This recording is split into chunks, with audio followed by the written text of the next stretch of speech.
बिस्मिल्लाहिर्रहमानिर्रहीम अस्सलामु अलैकुम वरहमतुल्लाहि वबरकातुहू। उम्मीद है दोस्तों सब खैर व आफियत से होंगे। वेब डिज़ाइनिंग के अंदर CSS3 का आज हमारा लेक्चर नंबर 69 है, जिसके अंदर हम फ्लेक्स बॉक्स प्रॉपर्टी सीखेंगे। दोस्तों फ्लेक्स बॉक्स प्रॉपर्टी को सीखने से पहले अगर अभी तक आपने हमारे चैनल KST लर्निंग को सब्सक्राइब नहीं किया तो सब्सक्राइब भी कर लीजिए, बेल के आइकन के ऊपर क्लिक करके ऑल नोटिफिकेशन भी ऑन कर दीजिए और साथ ही साथ हमारी इस वीडियो को अपने दोस्तों तक ज़रूर शेयर कीजिएगा। दोस्तों फ्लेक्स बॉक्स प्रॉपर्टी को सीखने के लिए हमने यहाँ पे सिंपल एक UL यानी अनऑर्डर लिस्ट ली हुई है, जिसके अंदर कुछ लिस्ट आइटम्स हैं, खिज़र, अली, हसीब, तलहा एंड हमाद। मैं अगर आपको इसके आउटपुट दिखाऊं, राइट क्लिक करता हूं, कॉपी फाइल पाथ करता हूं और यहाँ पे आने के बाद मैं आपको इसकी आउटपुट दिखाने के लिए पेस्ट एंड एडिट करता हूं और कुछ इस तरह की आपको इसकी आउटपुट नज़र आ रही है। ठीक है, खिज़र, अली, हसीब, तलहा एंड हमाद।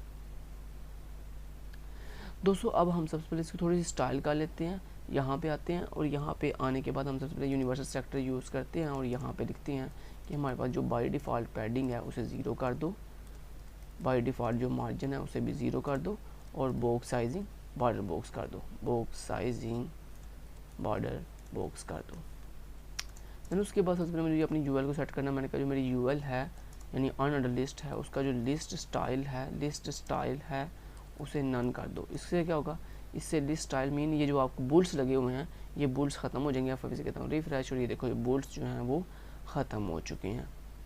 ठीक है, तो आपके सिर्फ जो नाम थे लिस्ट आइटम्स के अंदर वो आपको नज़र आ रहे हैं। अभी दोस्तों आपको अगर मैं ये कहूँ कि आपके पास ये जो लिस्ट आइटम्स हैं इनको आपने एक रो के अंदर लेके आना, तो इससे पहले आप क्या करते थे, आप डिस्प्ले इनलाइन प्रॉपर्टी यूज़ करते थे या इनलाइन ब्लॉक प्रॉपर्टी यूज़ करते थे। लेकिन आज हम सीखने जा रहे हैं फ्लेक्स प्रॉपर्टी। दोस्तों फ्लेक्स प्रॉपर्टी एक बहुत ही एडवांस प्रॉपर्टी है CSS के अंदर। ये भी हमारी चीज़ को एक रो के अंदर या एक कॉलम के अंदर एडजस्ट करने के लिए और पूरा उसे रिस्पॉन्सिव बनाने के लिए जो यूज़ की जाती है। दोस्तों अगर आपने अपने इस ये जो आपके पास मल्टीपल वैल्यूज़ हैं, अगर आपने इनको एक रो के अंदर लेके आना हो प्रॉपर्टी, तो उसके लिए हमारे पास एक प्रॉपर्टी होती है डिस्प्ले और उसके अंदर हम लिखते हैं फ्लेक्स, डिस्प्ले फ्लेक्स।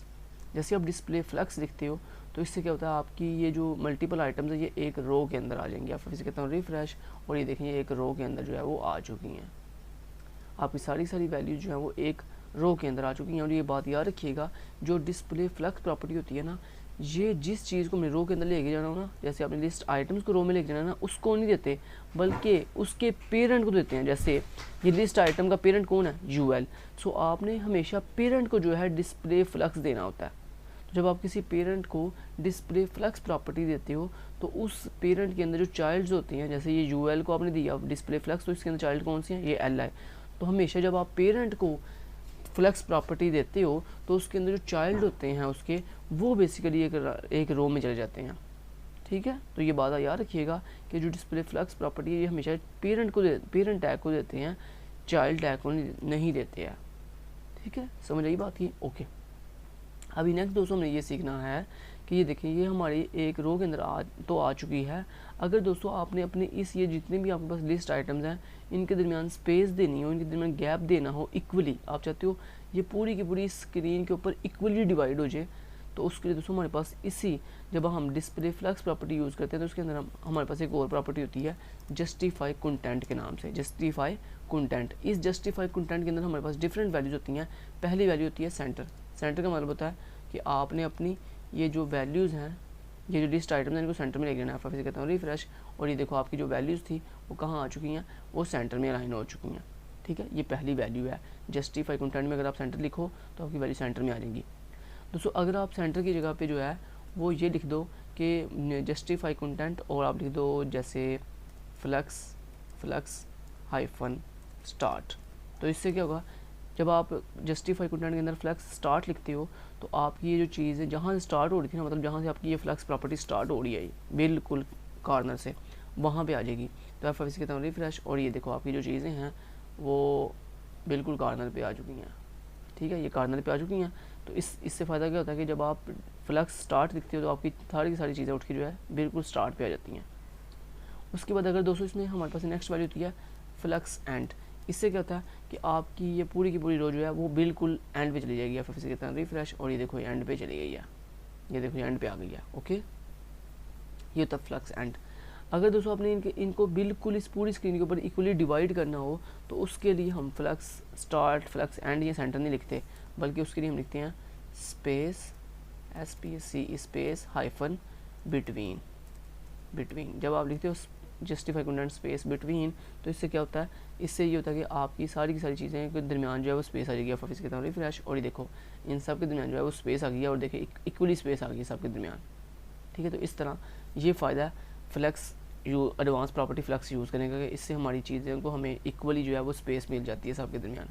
अगर दोस्तों आप चाहते हो कि इनके दरमियान भी स्पेस तो आ ही रही है, लेकिन इनके बिटवीन जो साइडों से, यानी ये खिज़र के साइड से और मतलब लास्ट से भी अराउंड भी जो है स्पेसिस आएँ, तो उसके लिए दोस्तों हम क्या करते हैं, उसके लिए यहाँ पे आपने जस्टिफाई कंटेंट के अंदर स्पेस बिटवीन नहीं लिखना, बल्कि स्पेस अराउंड लिख देना। क्या लिखना, AROUND अराउंड। इससे क्या होगा, इससे आपकी चीज़ों की लास्ट में भी मतलब ये अराउंड भी, मतलब इसके इर्द गिर्द भी स्पेस आ जाएगी। आप फिर कहते रिफ्रेश, और ये देखो आपकी चीज़ के जो इर्द गिर्द मतलब जो लेफ़्ट और राइट था वहाँ पे भी जो है स्पेस आ चुकी है। तो इस तरह ये फ़ायदा था स्पेस अराउंड देने का।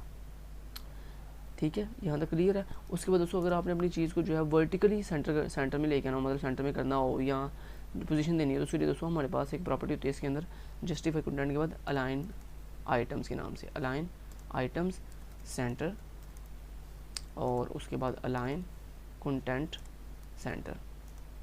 ठीक है, इस तरह जब आप लिखते हो तो आपकी चीज़ें सेंटर में आ जाती हैं। तो ये अभी सेंटर में क्यों नहीं आई, क्योंकि ये एक डिव के अंदर बांधनी है, ये सिंपल टेक्स्ट है। ठीक है, ये सिंपल क्या है जी, एक टेक्स्ट है। अगर आपने यही टेक्स्ट एक डिव के अंदर रखा होता तो आपकी सारी सारी डिव जो है वो बिल्कुल हॉरिजॉन्टल यानी सॉरी वर्टिकल भी सेंटर में अलाइन हो, यानी बिल्कुल यहाँ पे सेंटर में अलाइन हो जानी थी। ठीक है जी। तो दोस्तों ये प्रॉपर्टीज़ हैं align item centre and align content centre. इससे क्या होता है कि इससे अगर आपने डिव में अपना टेक्स्ट रखा हो तो आपकी डिव जो है बिल्कुल स्क्रीन के यहाँ पे वर्टिकली जो है वो बिल्कुल सेंटर में आ जाएगी। चले जी, ये तो था उसके लिए डिव्स के लिए। नेक्स्ट दोस्तों अगर आप चाहते हो कि आपकी ये जो वैल्यूज़ हैं ये एक रो के अंदर आ जाए, जैसे बाय डिफ़ॉल्ट ये रो में ही है, तो उसके लिए हमारे पास फ्लक्स के अंदर एक प्रॉपर्टी होती है फ्लक्स डायरेक्शन। फ्लक्स डायरेक्शन में हमारे पास 4 वैल्यूज होती हैं। पहली होती है रो, पहली क्या होती है रो से क्या होता है कि आपकी ये रो में आ जाएंगे, फिर रिफ्रेश, और ये देखो ये बाय डिफ़ॉल्ट चूँकि रो में थी इसलिए इसमें कोई जो है चेंजिंग नहीं आई। चेंजिंग क्यों नहीं आई, क्योंकि ये बाय डिफ़ॉल्ट रो में ही थी। एक दोस्तों इसमें वैल्यू होती है रो रिवर्स। इससे क्या होता है, इससे आपकी चीज़ रो में तो चली जाती है लेकिन रिवर्स हो जाती है, यानी जो रिवर्स का मतलब समझते हो ना, जो सबसे लास्ट वाली वैल्यू है वो बिल्कुल स्टार्ट पे जाएगी। फिर कहता हूँ रिफ्रेश, और ये देखो आपकी जो वैल्यू थी वो रिवर्स हो गई हैं, यानी उल्टी हो गई हैं। जो खिजर था फर्स्ट पे वो लास्ट पे चला गया, और जो हमाद था वो फर्स्ट पे आ गया। इसी तरतीब से तलहा जो है वो सेकंड लास्ट पे था, वो अब सेकंड पे आ गया। तो इस तरह दोस्तों हमारी पूरी की पूरी जो वैल्यूज हैं वो रिवर्स हो जाती हैं अगर आप रो रिवर्स दो। इस तरह इसमें एक वैल्यू होती है कॉलम। इसमें क्या होता है, अगर आप फ्लक्स डायरेक्शन कॉलम लिखते हो तो इससे क्या होता है कि आपकी सारी की सारी वैल्यूज एक कॉलम में चली जाएंगी। आप फिर करता हूँ रिफ्रेश, और ये देखो आपकी सारी सारी वैल्यूज हैं वो एक कॉलम में आ गई हैं। ठीक है, और इसमें एक चौथी वैल्यूज होती है कॉलम रिवर्स के नाम से। इससे क्या होता है कि आपकी वैल्यूज जो है वो एक कॉलम में तो आएंगी लेकिन रिवर्स हो जाएंगी। वो देखें आपकी जो वैल्यूज थी वो क्या हो गई हैं, उल्टी हो गई हैं, रिवर्स हो गई हैं। तो ये भी एक फ़ायदा होता है इसमें, रिवर्स भी आप इसमें ईजिली अपनी वैल्यूज को रिवर्स भी कर सकते हो। नेक्स्ट दोस्तों हमारे पास इसमें एक प्रॉपर्टी होती है फ्लक्स रैप।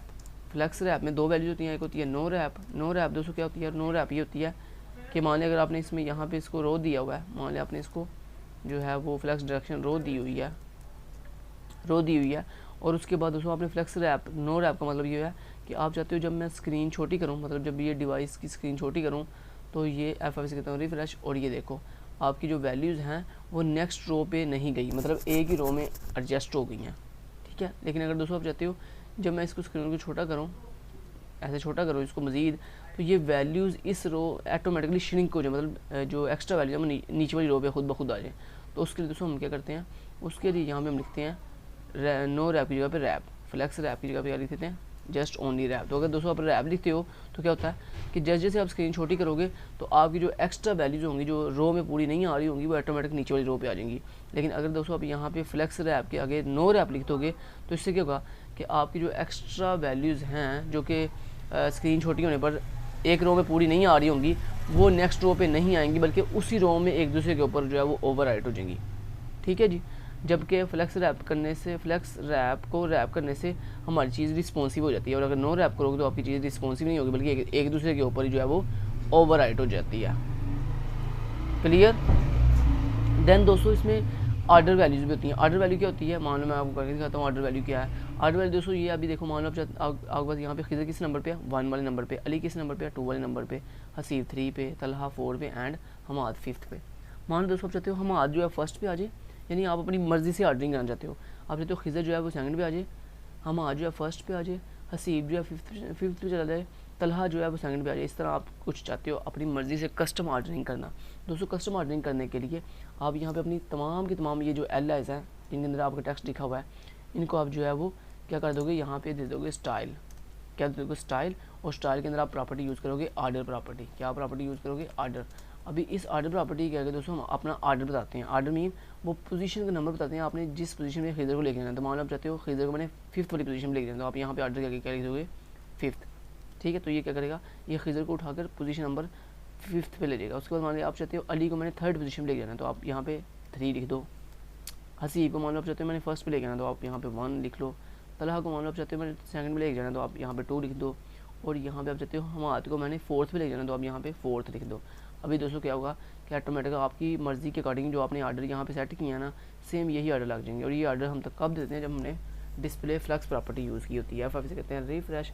और ये देखो दोस्तों, जो जैसी आपने तरतीब बताई थी वैसी ऑर्डरिंग लगेगी। देखो हसीब फर्स्ट पे आ गया, तलहा जो है वो सेकंड पे, अली 3rd पे, हमाद 4th पे, यानी खिज़र जो है वो 5th पे चला गया। तो ये आपकी मर्ज़ी के अकॉर्डिंग जो है वो ऑर्डरिंग लग चुकी है। सो दोस्तों ये थी फ्लेक्स बॉक्स की तमाम प्रॉपर्टीज़। उम्मीद करता हूँ आपको फ्लेक्स बॉक्स की प्रॉपर्टीज़ की अच्छे से समझ आई होगी। आपको समझ आई होगी कि किस तरह से हम फ्लेक्स बॉक्स प्रॉपर्टी को यूज़ करते हैं। Thank you so much. Till then guys, take care, अल्लाह हाफिज़।